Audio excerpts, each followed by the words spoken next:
When Carter came home at 10 p.m. on Thanksgiving, Laura was lying in bed, flipping through a magazine. She couldn't focus on the words, but she needed something to look at. Carter loosened his tie and walked toward the bed.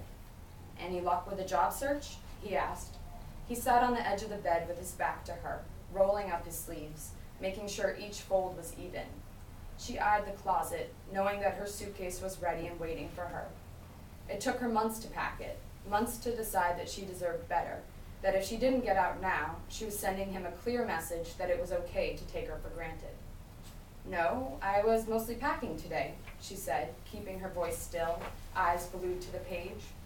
"Oh, going somewhere with the girls?" He plopped down perpendicular to her and kicked off his shoes. They were still brilliantly shiny. For a second, she allowed herself to look at him.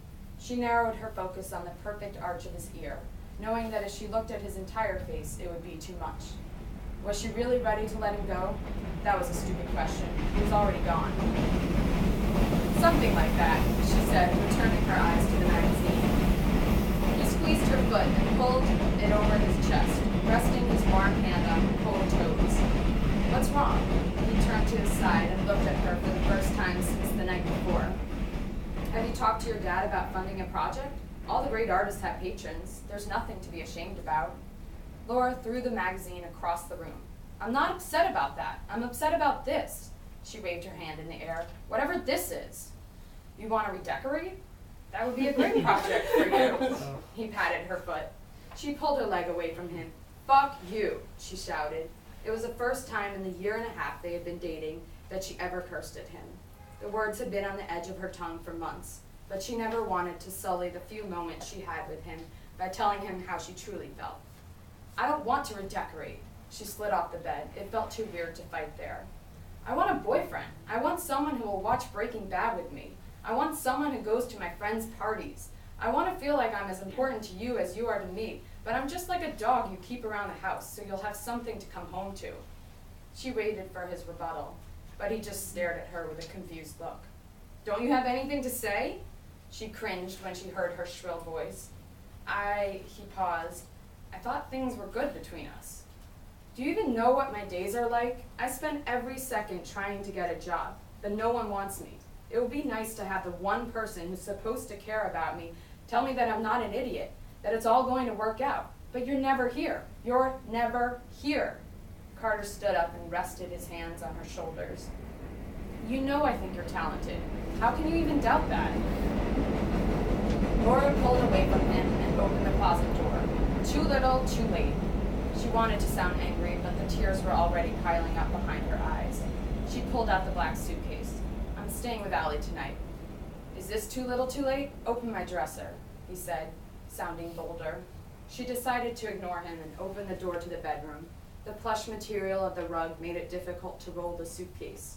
She wished she had planned this better and moved the suitcase into the living room before he got home.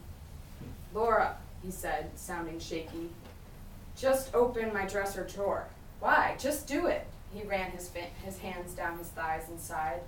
Laura turned around and walked to the dresser, glaring at him as she did so. She pulled the drawer open. It was empty except for one tiny turquoise box right in the middle. "This is not how I wanted to do this," he said, sitting back down on the bed. "Oh my God." She began waving her hands, trying to ward off the tears. She opened the box and put the ring on immediately. It was a touch too large, but she didn't care. She was mesmerized by the light that radiated from within. "I know I've been a complete ass," he said, sounding miles away. "I love you, and I want to give you the life you deserve. I'm working hard for our future. If you're willing to put up with this for a few more years, I want you to be my wife." Laura pulled her hair off her heated face. This was the man she was supposed to marry. "Yes," she laughed. "Of course, yes." She sat down next to him on the bed.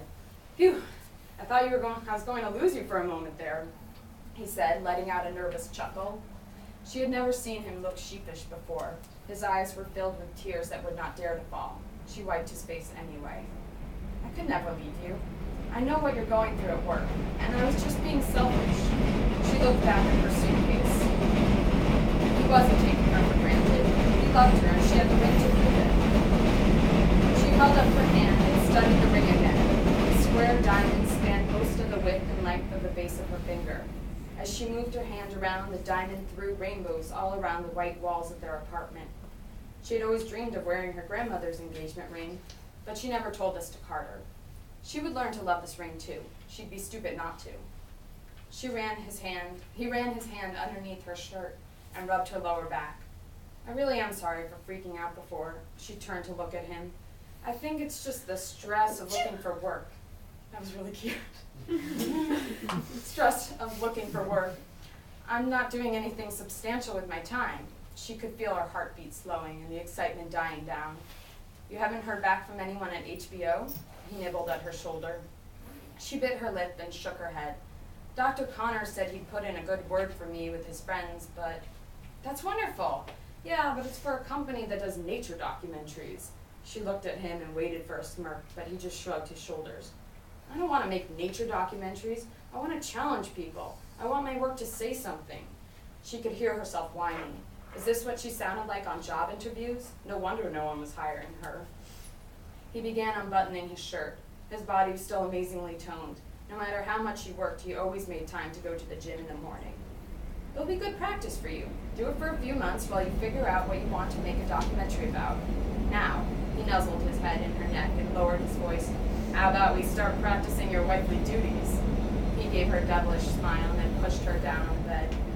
She relaxed underneath him and pretended to enjoy it, but she was too distracted by the sudden new weight on her finger. Her left hand felt pinned to the bed. She wanted to look at him, but her eyes kept moving to the suitcase. A tugging sensation started in her stomach, worked its way up to her throat, and floated around the back of her head until it solidified into a question. Shouldn't I be happier than this?